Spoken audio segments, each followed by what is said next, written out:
Hello, everyone. Hello and welcome to today's webinar, presented in conjunction with UPCEA, Association for Professional, Continuing, and Online Education. Thank you all for tuning in to A Compassionate Approach to Student Re-Enrollment, a timely discussion for higher education professionals hosted by MindMax. My name is Lillian, and I will be moderating today's session. A few notes to get us started. This webinar is being recorded, and a link to the recording will be sent to you later via email. Also, we will be conducting a live Q&A session at the end of our presentation. So please be sure to use the question box in your attendee control panel to submit questions throughout the duration of the webinar. Now, without further ado, allow me to introduce our distinguished panelists. From California State University, Dominguez Hills, Kim McNutt, Dean of the College of Continuing and Professional Education at CSUDH, Linda Wilson, Associate Dean of the College of Continuing and Professional Education at CSUDH, and from the MindMax team, Lee Maxey, founder and CEO of MindMax. Well, welcome everyone, and we're glad that you were able to join us, and I'm delighted to be here with Kim and Linda. We'll be going through a conversational approach to a few slides, and we'll be answering questions throughout the process and at the end as well. You can add questions into the questions section in the chat box there, and those questions will be the questions that we will use either throughout the presentation or at the end. So welcome, and we're really glad to be focusing on a topic that's super important to me. It's important to Dominguez Hills, and it's important to a lot of schools all across the country. More importantly, it's important to the millions and millions of adults with some college and no degree. So with that, we're going to start off with what was going on at Dominguez Hills, and I'll turn this over to Linda and Kim. If you can click slide, Lillian.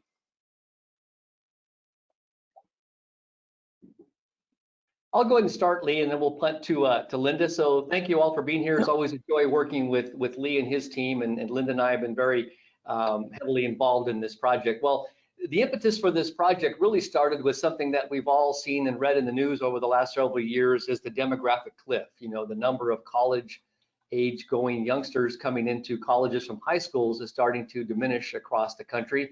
We've also seen, particularly in the Northeast and even here in California recently, the closure of some small privates or small liberal arts schools because of low enrollments. And so while that hasn't impacted us at the state college level just yet, we started looking at what could we do to attract additional students. Our college is the self-support college of Cal State University, Dominguez Hills, meaning we receive no state funding. We're a completely self-support college. We offer a myriad of 50 different non-credit and credit training programs, and also academic campus partner degree programs with all the academic units on campus.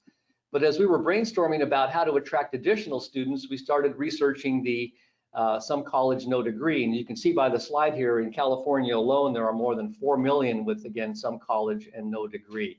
That these are some folks that have attended college, have dropped out because they got married, they got a divorce, they had a child, they lost a job, they moved to another state or even out of country. And so that's really where the genesis of this started. So Linda, you want to add to that? No, I think we go to the next slide and I can add to that. Okay.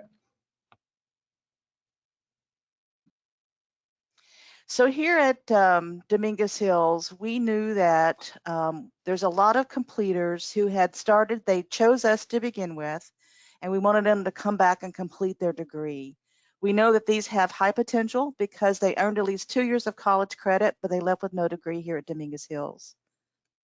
Next slide. So looking at the numbers at our college here, we looked back about 15 years and we found that there were over 25,000 students who had come to Dominguez Hills and left with no degree. Now, of that 25,000 plus, 6,700 had graduated elsewhere, which is great. And you can see from the logos that they had graduated from Cal State Long Beach, Cal State Los Angeles, Cal State Fullerton, and then some of the privates, University of Phoenix, WGU, Grand Canyon, Arizona State.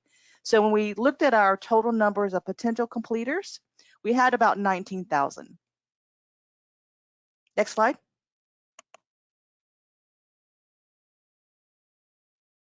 Kim, do you want to take this? Yeah, thanks. So as you can see, it's kind of wordy here. Of course, we're not going to read it, but we decided to follow what we say as a slogan on our campus at graduation, is that once you're a Toro, you're always a Toro, meaning that it's not transactional, that once you complete your degree, you move on, and then we want to see you in 40 years when you come back as a wealthy alum and write us a big fat philanthropic check or put your name on a building. So we really called this program Once a Toro, Always a Toro, even encapsulating the students that had come to Dominguez and then stopped out. We thought, you know, you've been a Toro once, we want you to come back. And so we developed this program to re-engage adult learners on their way to come back and complete their degree. And before we move on, this was a very interesting dilemma to us, because we have some undergraduate degree completion programs fully online in the College of Continuing and Professional Education. We thought slam dunk, they're going to come back to us, they're going to enroll in this program and then graduate. And then Linda and Lee can flesh out a little further, but what we discovered is they said, no, thank you very much. We appreciate that you have that degree, but we want to finish what we started. And so this was something new to us, something unexpected, but it was a happy accident, as Bob Ross, the painter, used to say. It was something that we didn't anticipate, but it came forward to us. Next slide, please.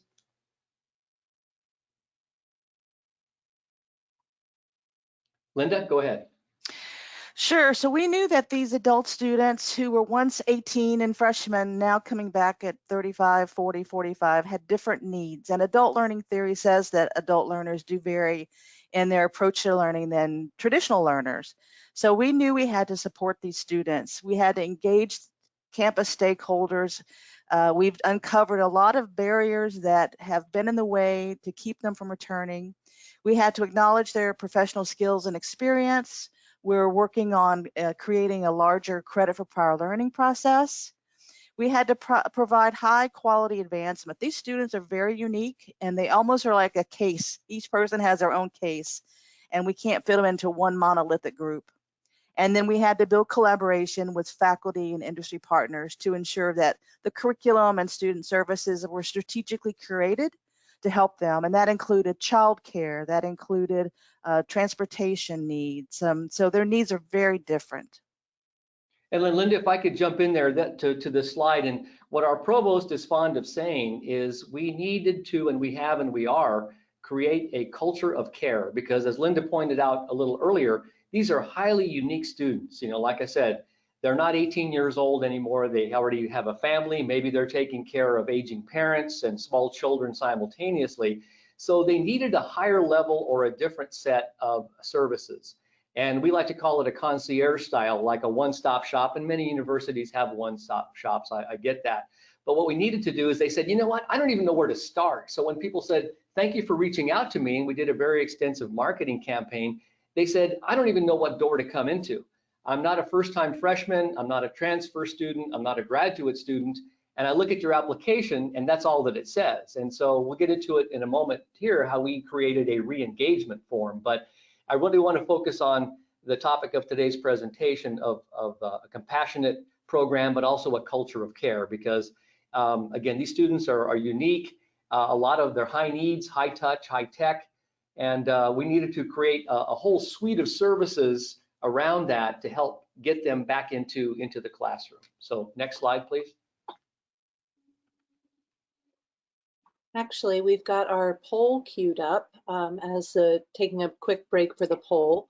I'm going to activate it right now so you can see it right on your screen. Please feel welcome to select an option and submit it when we'll take a quick pause here.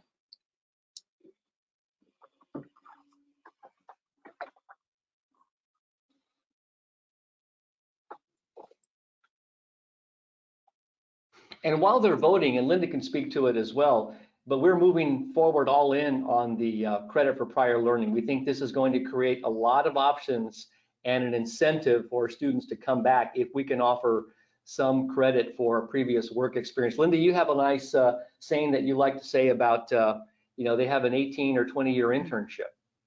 Right. So we have courses in our undergraduate studies that allows a student to go to do an internship, and upon their return from the semester, they get 3 credits.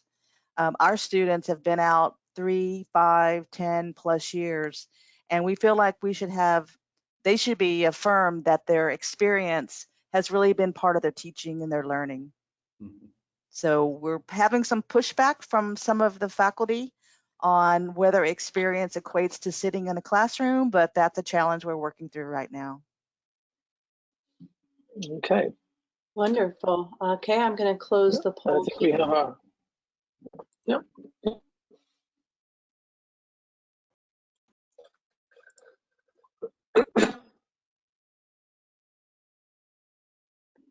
This is really And important. So Lee, why don't you go to the results.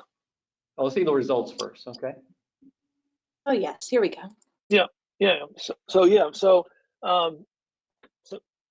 understanding, sounds like people are trying to reach out to a variety of different students, and UPSIA, I would expect this, because UPSIA, most of the schools that are members of UPSIA would be interested in supporting a variety of different kinds of adult learner situations.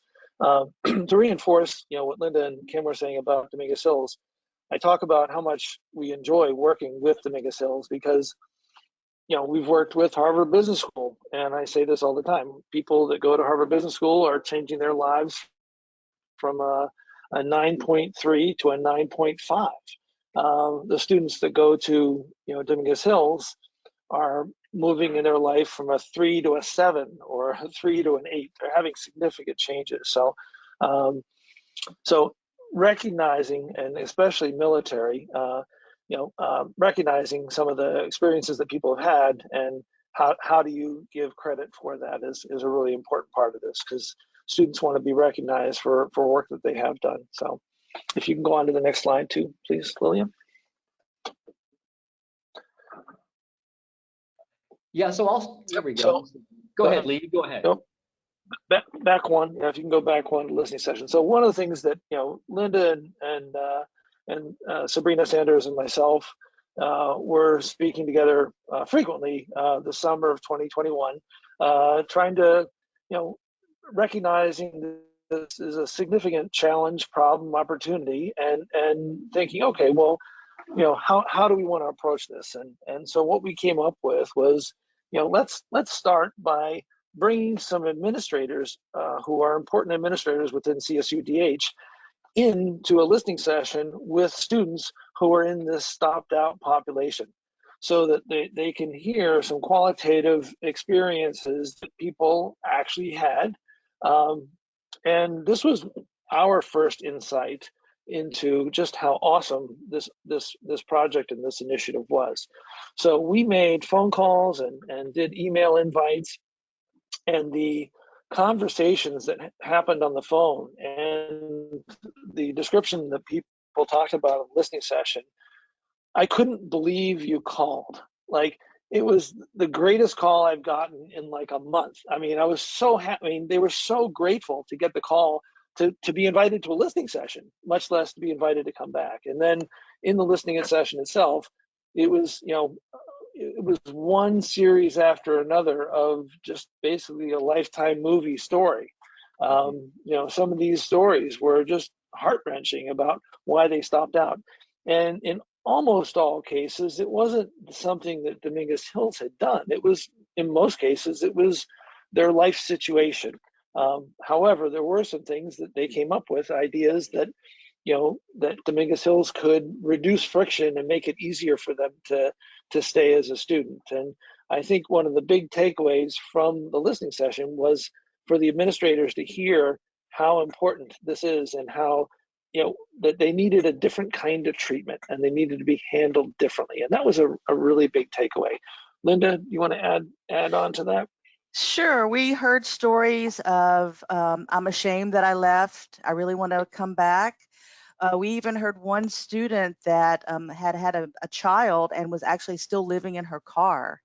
So we're an urban college. We're in, if you don't know where Dominguez Hills is, it's actually in the south part of Los Angeles, around South LA, Compton, Carson.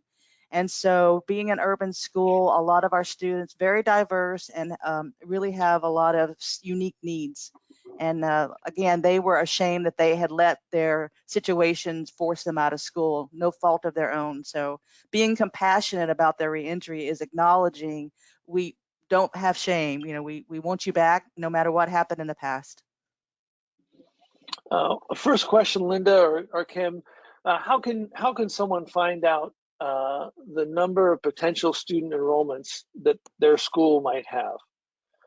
So if you can talk through how you guys went about coming up with those numbers. I'll start, and then Linda can fill in the blanks, and even you, Lee. So what we did was we had this massive marketing campaign, and Lee's company was instrumental in helping us reach out. We combed our alumni databases, our student records. That's how we came up with that additional 25,000 plus students. And then we went through and started redefining that. And I want to give a lot of credit to Sabrina Sanders as well, working with Linda. She's not on this call, but she was instrumental in helping with this project. But once we cast this very wide net and started refining it and bringing folks back, and then they started this individual calling campaign, emailing campaign to these students. And we'll see the impact a little bit later. That I don't want to jump too far ahead, but in a very short period of time, how successful we were in bringing folks back and not only re-engaging them, but re-enrolling for the fall semester this fall. And then of course we have many more in the queue for spring. So Linda, you want to add to that? Yes, you really need a strong institutional research department that can comb your records. I know over the past 20 years, we've had a couple of systems to track student data. So we had to either go back further to the previous system. But if you've got an institutional research department, I would start there. That's where we started, and that's how we got the data. We could have never data mined that ourselves in our college. Next slide. Great. If you can go to the next slide. And so what we came up with collaboratively with MindMax and CSUDH was to take a look at I'll call it all the stray Toros, which there were 19,000 or so. And then we culled out ones that we thought had valid contact information. And then within that, we then even winnowed it down to those who had a high potential, as we talked about before, and 60 units or more of completion, and were in good standing. And then we focused on recency. So we started with the people who had stopped out most recently and went backwards approximately 3 years for the first group. And out of those, we went out to do outreach with a combination of emails, a combination of direct outbound calls, and created a landing page for them to come back. One of the biggest challenges we had was what I'll call vocabulary. What are they called? Because if they came back to the website as it was at Dominguez Hills, it would have been, are you a student? Or are you a prospective student? And they were kind of neither. They were kind of in that re-engagement place. And so we had a re-engagement landing page that gave people a respectful way to raise their hand and say they were potentially interested. And so out of those, we reached those who were interested, then were invited through, again, emails and phone calls, secondary phone calls, and inbound phone calls and live chat to fill out their re-entry application form. And this wasn't necessarily that easy because there's a bunch of systems that exist for incoming freshmen. There's a bunch of systems that exist for transfers. And there weren't necessarily specific systems for a re-engagement or a re-entry. And then we went to admit, and then many of those students are, and we'll talk about that in the next slide. But before we go on, Linda, if you want to comment on any of this, what I'll call sort of process, that'd be great. Sure. As both the Dean and Lee have said, there wasn't an application for reentry system for students. And so the system, which is a Cal State University system, which is a 23 campus system organization, we asked for, and They are recreating a reentry form that will soon be used, but we got permission to have a reentry application form that was about 4 or 5 questions.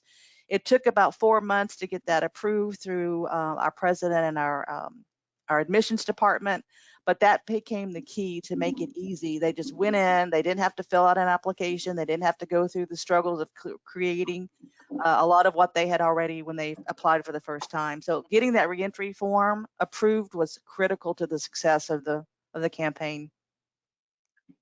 If I could jump in just for a second to add to Linda and Ed, Lee. And what we've done here, though, is, like I said, I am fond of saying that my goal as a dean of a college, and we're trying to get this idea imprinted on the main campus, is to be the college of no hassles. These folks have already plenty of barriers in front of their path. And so Linda, working with Sabrina, working with our admissions folks, recreated this re-engagement form, because before they were the other, as Lee pointed out. These students were not a first-time freshman, not a transfer student, not a grad student. They were a re-engaged student. So our goal is, what we're discovering is, as many of our universities have, we put up a lot of speed bumps and administrative barriers. And what we're working on within our college, working with our stakeholders on campus, is to really strive to become the college of no hassles. Lee called it frictionless, and it's the same thing. But we were so pleased by getting this form approved, and I don't want to de-stress that, because it was a Herculean effort, because there's a lot of existing mindset of, well, why are we changing that, and how come, and that's not the way we do things. And so that was a Herculean effort and a huge success. But again, you'll see the results later by making it a little bit easier for them to come back. So next slide. Yeah, if you can, so quite frankly, we were targeting, see if we could get 50 students to come back. We thought that would be fantastic. And over the course of 6 weeks, we did outreach to 3,000 or so, a little bit more than 3,000 Toros, and about 700 or so submitted reentry forms. And 504 to date have been reactivated, which is beyond our wildest hopes. And 260 are actually already now re-enrolled. You can also see some of the experiences on the pie chart of what kinds of experiences we had when we were doing outreach. And I want to reiterate that our team calling, we would talk about it in our daily huddle. They just loved these phone calls, because these weren't phone calls that were difficult at all. They were phone calls where people were absolutely delighted, and like Linda mentioned, they were ashamed or they felt badly, but they were super hopeful when they got this outreach, and you can see by the responses and the results that their behavior was really positive. So we have a couple of questions, and one is, how far back we went into the record. So that's one question. And so Linda, I think, we went back, I think 3 years for this first group. Isn't that correct? That's correct, yes. Although we went back about 20 years for the 25,000, but for this first campaign, we went back 3 years. And again, as Lee mentioned, they had to be in good academic standing. They had to be no academic holds, no financial holds. So we data mined that group of 3,000 from, I think, 5,000, Lee, I think is what the initial was. And I'd like to point out that even though we reactivated 504 and only 260 have enrolled, some of those plan to enroll for spring. So they're reactivated with the future entry point for the university. And then the other question is, how did we confirm the valid contact information? And I know you guys did that for the clearinghouse, right, Linda? Correct. Mm-hmm. Yeah. And then just to build upon the strategy, again, to part of the first question, I always like to work in concentric circles. So we started small, and then, like they pointed out, Lee and Linda, we went out about 3 years. And then we felt that folks that have been gone, 3, 5, 6 years were more likely to come back sooner, the higher level of success to bring them back. And then, but we still looked beyond that, because we still think there's, I don't want to call it low-hanging fruit, but initially that's what it was. We went out about 3 to 5 years, but we still want to try to re-engage as many of those folks to come back that have left us many years ago, realizing there are challenges with, you know, their undergraduate degree programs. Their degree plans have been changed and dated. So we wanted to be mindful of that. And the catalogs have expired, some of them. So those are challenges that we're now unsurfacing, but that we'll work through. And we had a real short, as I said, we had 6 weeks. And the reason we had 6 weeks is we started the campaign about May 19th, but our application close date was July 1. So we had from 5/19 to 6/30 to get these students back in, reactivated and enrolled. So this was a super sprint. And in addition to that, you know, we recognized, and Linda, if you want to talk about the registration piece, because what this also spun out of this is people delaying and registering for an upcoming semester. So if you could talk about that, Linda. Sure. Kind of a sidebar that came out of this was I knew that we were looking at the students that had not been reactivated, but we had several thousand that were eligible to enroll in fall but had not enrolled. So we had 2 different campaigns. One was in the spring. I called Lee on I think a Tuesday or Wednesday, and I said, we've got several thousand students that haven't enrolled in spring. Can you help us contact? And so we took just the seniors. We let the advisors from the University Advisement Center take care of the freshmen, sophomore, and juniors, but we really concentrated on getting those seniors who we knew would be delaying their graduation if they didn't enroll. So that was the first campaign, which is in February. And then we just did another one for fall, same thing. And we had the returning Toros, and then we had also we called it Going Far Together, which aligned with our strategic plan. And then Lee, one footnote to this success here, this is very fortuitous and it wasn't planned this way, but today our college is sponsoring from 4 to 6 a reception for 75 returning Toros. The president's going to be there, the provost, we're going to have heavy hors d'oeuvres. We're going to celebrate 75 students that'll be coming back, and we're going to get to see and speak with a lot of these students, and we're very excited by that. But that's this afternoon, and it was so fortuitous that this presentation was on the calendar for today, and just through happenstance, it was in the afternoon. Yeah. That's exciting for us. Yeah, yeah. If you can go to the next slide, Lillian. And again, working with Dominguez Hills has been, you know, a real pleasure for us, and you know, I got a chance to present to the president's cabinet about a month and a half ago, and I have to say, to see a president and a provost and an entire cabinet sort of all rowing in the same direction is it's pretty impressive. And both the president and the provost have spoken, you know, and what Kim just described. I mean, his first question was, how can we make sure that these people coming back don't have the same experience that they had that caused them to leave? And this reception is one of the things that, you know, is coming out of his comments of making sure that they come back, you know, maybe not with fanfare, but with, you know, with warm welcomes and helping to set them up for success. So, you know, the benefit here is quite significant. You know, from a economic standpoint, it's, you know, a million or multi-million-dollar plus benefit from an economic standpoint. If the people that come back continue to complete their degree. And that's a big if. And that's one of the things that Dominguez Hills is actively working on and recognizing that's a big part of this equation. But the mission realization, I think, is incredibly important as well. And so obviously increasing persistence rates and graduation numbers, that's an easy, you know, obvious math, you know, benefit. This is a huge PR opportunity for Dominguez Hills. And I don't necessarily mean, you know, like, you know, on the daily, nightly news, national news, but in the community that they serve.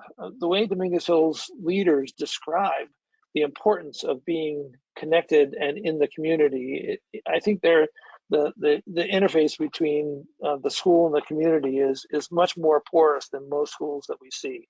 And there's an expectation of full integration. And this is, you know, as the momentum develops, you know, potentially more people who have been out for much longer our potential returnees.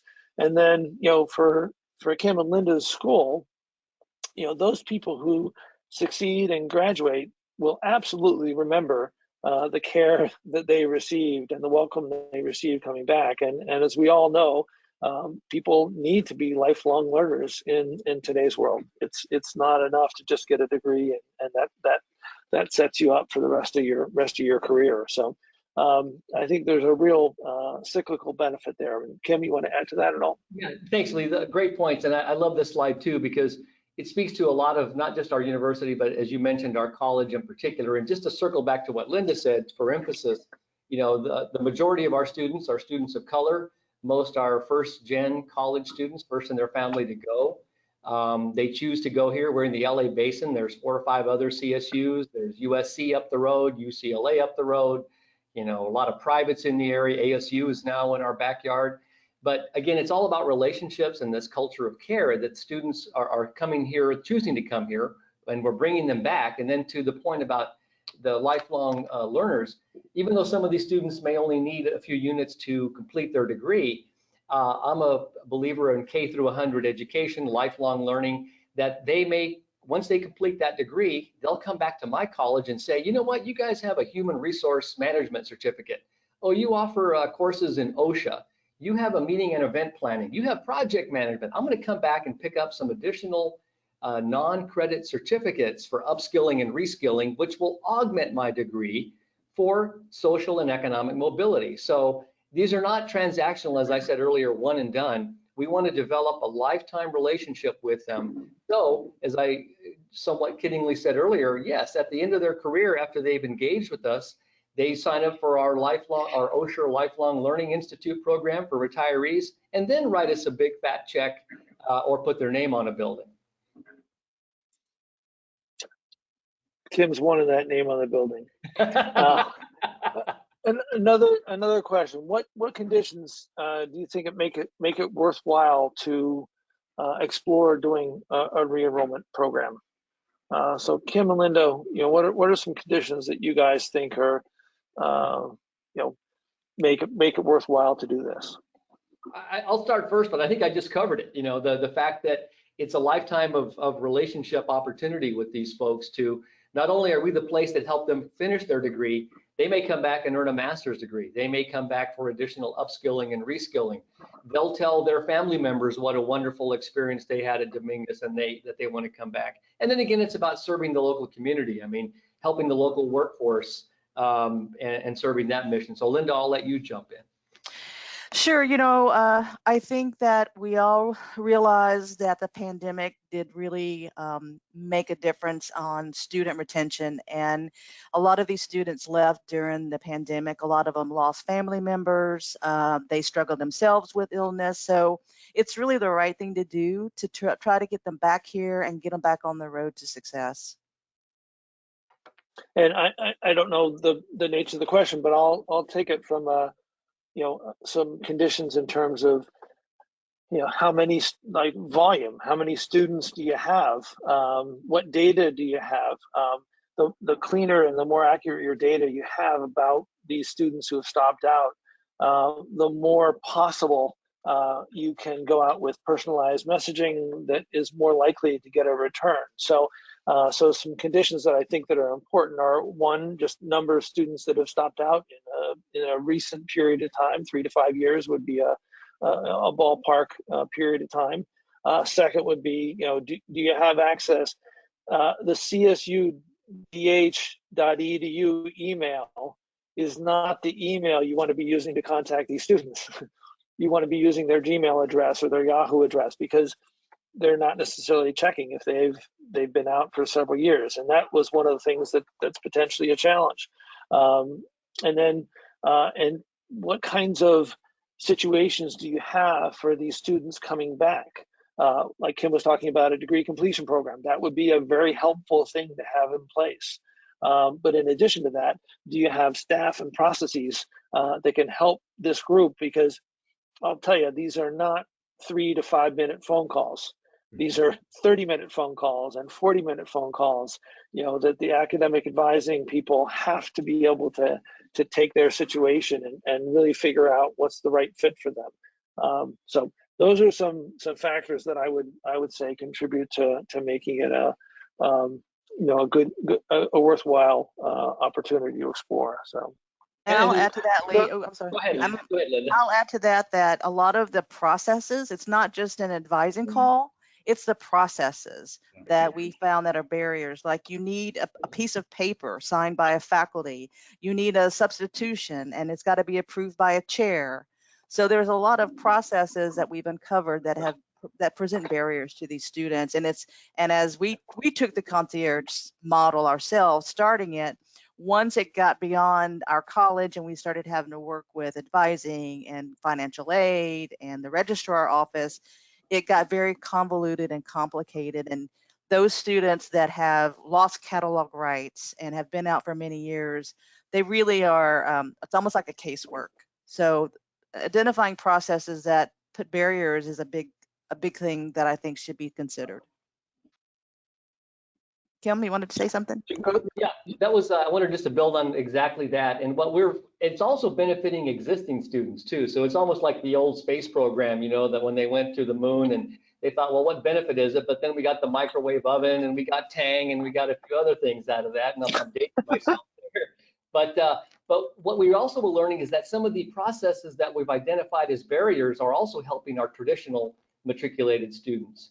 And so that is helping us rethink how we do that. Right now, we've just launched a new program where within our campus where advising is now going to be college-centric. It's moving from a broad kind of a secretarial pool of advising now housed and embedded within each college. And we're also embedding a career center coach, financial aid, a major advisor. They're embedding that within each college now, again, to try to lower these barriers and help our traditional students that are already here be successful. But we're learning a lot of things through this, being a pioneer on this project, but it's going to benefit other aspects of the university as well.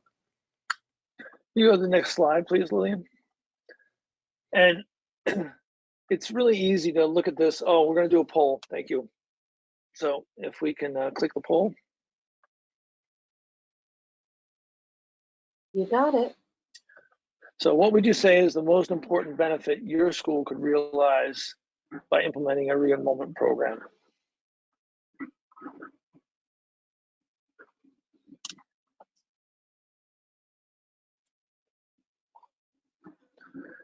And this definitely depends on the school, the location. Dominguez Hills being an urban school, the local community is really important in their case, but that's also true for, I'll call it a college town. But the some college and no completion or no degree for someone that is in a more of a destination campus or a rural town, those people might not be as close to the campus as they are at Dominguez Hills. So if you could do the results for the poll.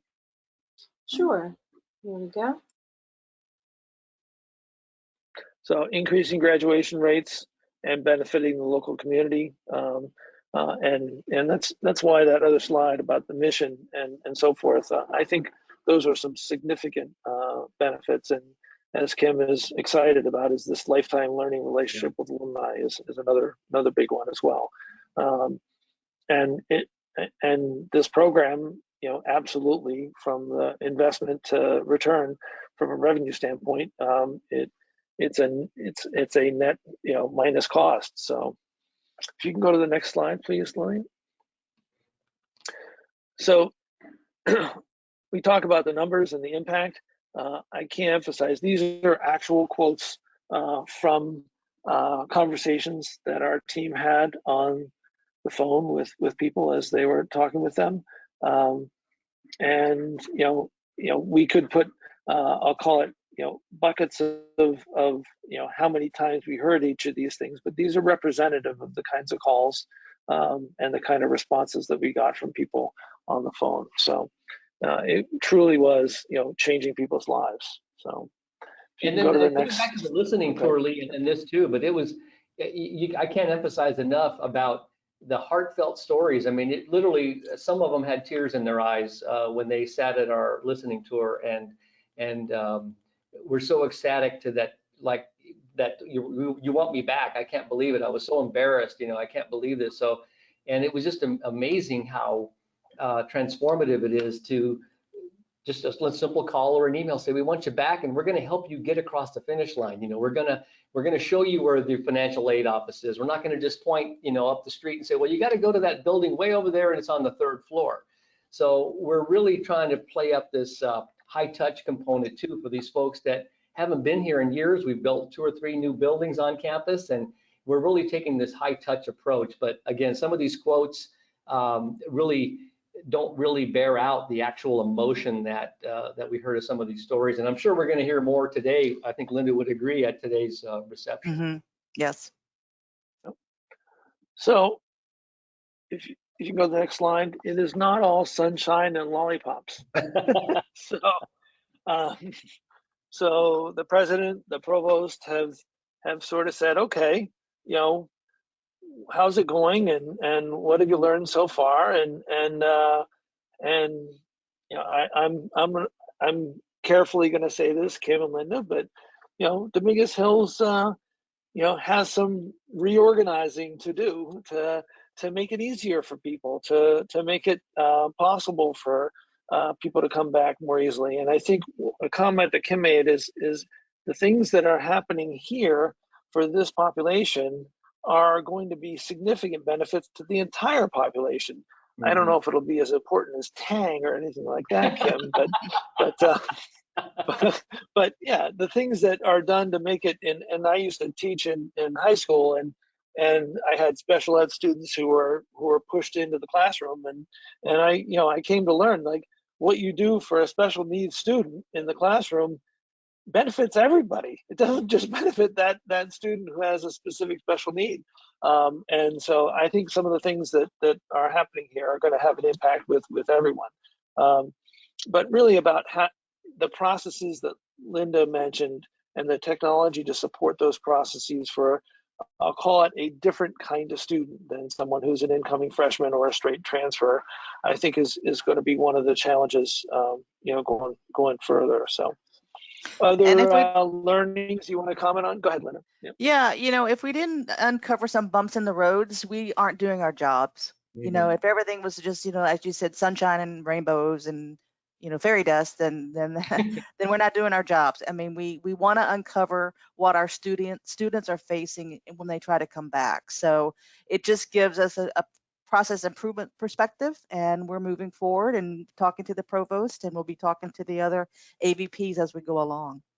And then just to add to that, you're right. All of our campuses experience tribal knowledge and campus mythology, and well, that's not the way we do things here. And if you can't fill out this form, then they can't come to this school. And so we all deal with those challenges, and it's a massive change in culture, and that's not easy for institutions like higher ed. Most of our institutions move at a snail's pace, but we have to get on board with change, because as we've been talking about, there's a demographic shift, and not all of us can go, not many students anymore can have that idyllic lifestyle of graduate from high school and then go to a leafy campus with a nice quad and go to the football game on Saturdays. Some can, but many can't.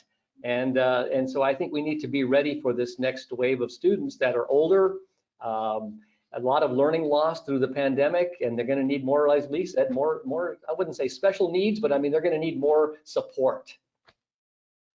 Yeah, more scaffolding. Yeah. Scaffolding. A reminder, please add questions if you have questions in the question box, and if you can go to the next slide, William. And so, we're this is where we are now. We're taking a look at the next 9 to 12 months, and then really looking at the next 1 to 3 years. I've compared this to what I've seen over the last 15 years in summer programs. So, we've been working with summer programs now for about 15 years, and they were nice to have programs, something extra to do on campus, take advantage of the facilities and so forth. And over the last 5 to 10 years, they have become the fifth term for many, many undergraduates' experiences. That it's now an expected experience for many undergrads that they are going to take a summer program as part of their undergraduate experience.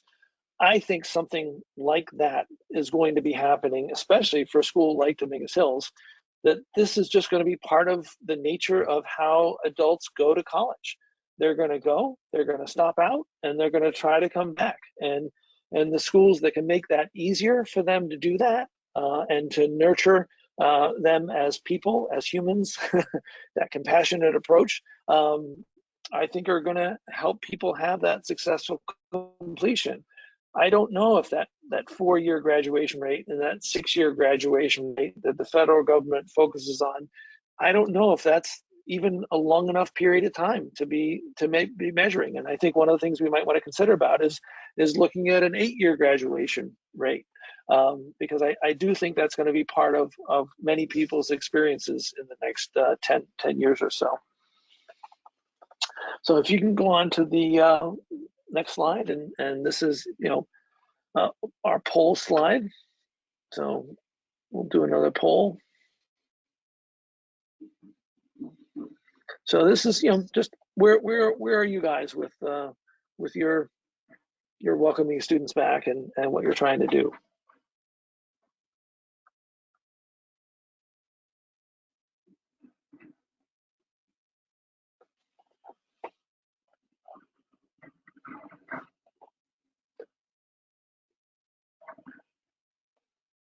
That's a fast voting population. So if you can show slide, that'd be great.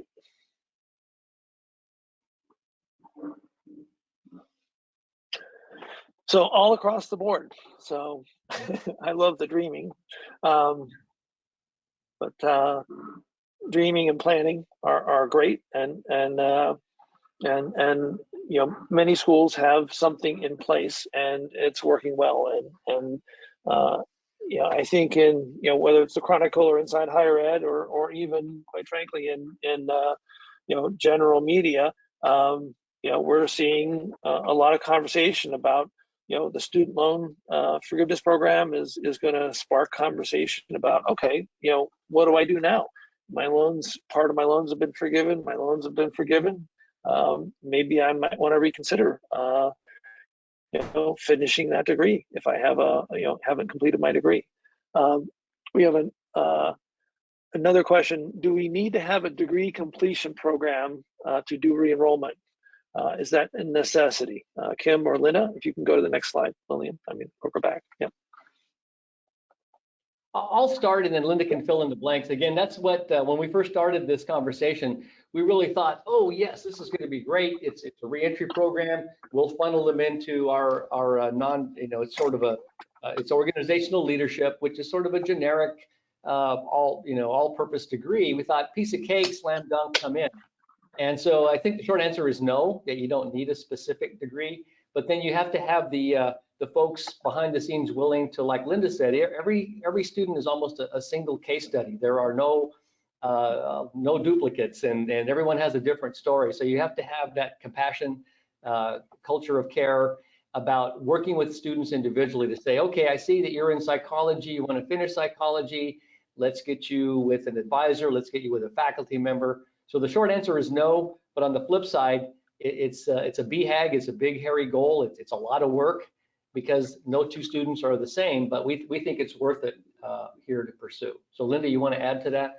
Sure. I think as we start going backwards to those students that have been out 10, 12, 15 years. Go ahead, Linda. Yep. They may be interested in a degree completion because they probably don't have, they're not as near to graduation as those that we've been contacting. So maybe you'll need one as you go backwards to those really students that have stepped out a long time ago. And then I'll step in, and this is, we work very well with Lee, and I don't want it to come across as an, a sales job, but we couldn't have done it without a company like Lee's. We don't have the bandwidth in-house within our own college to do that initial front outreach. And it was more than a vendor relationship. It was a true collaborative partnership. So I want to thank Lee and his team. And they were really embedded with us here at the college as part of our team. And again, we could not have been this successful in this short period of time had we not engaged with Lee, and Lee really truly understanding our student demographic, our goals, and our mission. So I want to say, strongly encourage you can try to do it alone, but again, it takes a lot of time and effort and resources. We're all juggling 4 or 5 other balls every day anyway, so it was nice to have a true partner to work with in this campaign. And I'll add Thank to you, that, Kim. Very kind. I'll add to that, as we talked about earlier, we cast a wide net and had the students come back to us. We've had sister campuses that have data mined, and they chose the students that were ready and able to come back. So there's different approaches about, do you throw the wide net out, let anybody come back that may not be eligible to come back yet, or they'll need some prep work to get them back in, or do you go out and select those students and contact them individually? So it's just different approaches, and we chose to do the wide net approach. Yeah, and as I said, we really enjoy working with the Dominguez Hills. It makes a difference in so many people's lives and makes a significant difference. There's a lot that can be done to improve things. So resources are more resources are needed. These students need attention and care more than other students coming back or coming into the school. Getting accurate data back and forth, as Linda was sort of suggesting, the further back you go, the less accurate the data, and keeping that updated, and it makes a case to potentially do some kind of different data collection with current students, because many of them are going to become stopped out students. Really developing a new process, like I was saying, I think this is going to be something that becomes a more permanent, just initiative, that bringing stopped out students is going to be the same. When I was in admissions back in the mid 80s, I remember Yvonne Tolliver, and she was our transfer person in admissions, and Yvonne would talk about having, like, I don't know, a couple dozen students transferring in, but it wasn't very many. It wasn't that common to transfer students in the mid 80s, but now that's a very common thing, and there's a very clear process for transfer students. I envision that permanent, streamlined reentry processes are going to be part of the future, not just at Dominguez Hills, but in many schools. A longer lead time. This has been a series of sprints because we've been working up against these enrollment deadlines, but really starting to think about the cadence of cycles and giving some of these students a longer lead time to make a decision about whether to come back, especially, again, reaching back further in the population, many years back. If someone's been out for 10 years, that decision to come back is not something they're going to make within a week or two. It's going to take them potentially months to think about whether this is something they're really willing to take on. And I'll tell you also, go ahead. Oh, Sorry, go ahead. Sorry. yeah, our provost has always said that it's an arbitrary date. These deadline dates are arbitrarily set by admissions, and they really don't work for the adult learner. And so looking and pushing back on, why does it have to be July 1? Why can't we have it August, September 1? Because these reentry are thinking about coming back yearly. They're not thinking about just in the fall or just in January. And our systems right now do not accommodate that thinking of the reengaging that student in a compassionate way. Well, and let me jump in there too, because I've worked at 2 private universities in my career, but also competed a lot against the for-profits, and they have 8 starts a year, to Linda's point. So you talk about reducing admissions and entry barriers, and a lot of our universities are going to have to rethink that. Maybe we can't do 8 starts a year as public institutions, but we need to look at a minimum of 3, maybe 4 starts a year, because once students get ready to jump on that merry-go-round, they want to get on it. They don't want to say, oh, I'm interested now, and I got to wait till a year from now. That's a lost opportunity. So we're going to have to rethink that, to Linda's point too, about arbitrary deadlines and dates. And lastly, as the president talked about, making sure that when they come back, that there's support for them to be able to succeed. And maybe one of the reasons they didn't finish their degree is because they needed more support in actually accomplishing their degree. So those are the improvement opportunities, and want to open it up now to any more questions that people have. So feel free to write any questions you have in our last 5 minutes here in the question box. And Kim and Linda would like to, say thank you to you. It's been, like I said, we really enjoy, my Max team really enjoys working with the Mega Sills, and mainly because we really can make a difference, and that's a big part of why we exist. So. Well, Lee, just we close in a few moments. You've heard me say this too, and it really speaks to your point earlier about working with Harvard Business School. I've worked at 6 different institutions, and I could work at myriad other big name privates. But like you said, I can move the bar if I worked at a private school, maybe this much, because those students already have so many more advantages. But what I love going home at night serving this particular population, and I'm a first-gen college graduate myself, I can move the bar this much. So that's what makes me more validated, more happy, I guess I could say, when I go to work, when I go to bed at night, thinking, we really help people achieve a dream that most people don't get a chance to do. So I really enjoy working with your team, and I really love what we're doing here in our college and our university as well. Well, I think we are there at time.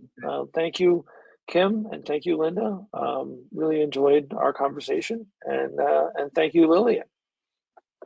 And thank you all attendees. We appreciate it. Thank you. And if you want to contact us, my email and Lee's email is below on the slide. So feel free to reach out if you have questions or you want to talk more about this campaign here. Perfect. Thank you all. And with a that, reminder that you'll, go ahead. Yeah, go ahead, Lillian. Yep. I was going to say, with that, we'll wrap up today's webinar. Thank you so much for joining a compassionate approach to student re-enrollment hosted by MindMax. A special thanks to Kim McNutt and Linda Wilson of California State University, Dominguez Hills. We appreciate your time. Thank you so much for being here. For everyone who joined today, thank you also. Stay tuned for the webinar recording link, which will be sent out via email. And in the meantime, we invite you to connect with MindMax via email and on LinkedIn. Have a great day, everybody. Bye-bye. Thank you. Thanks, guys.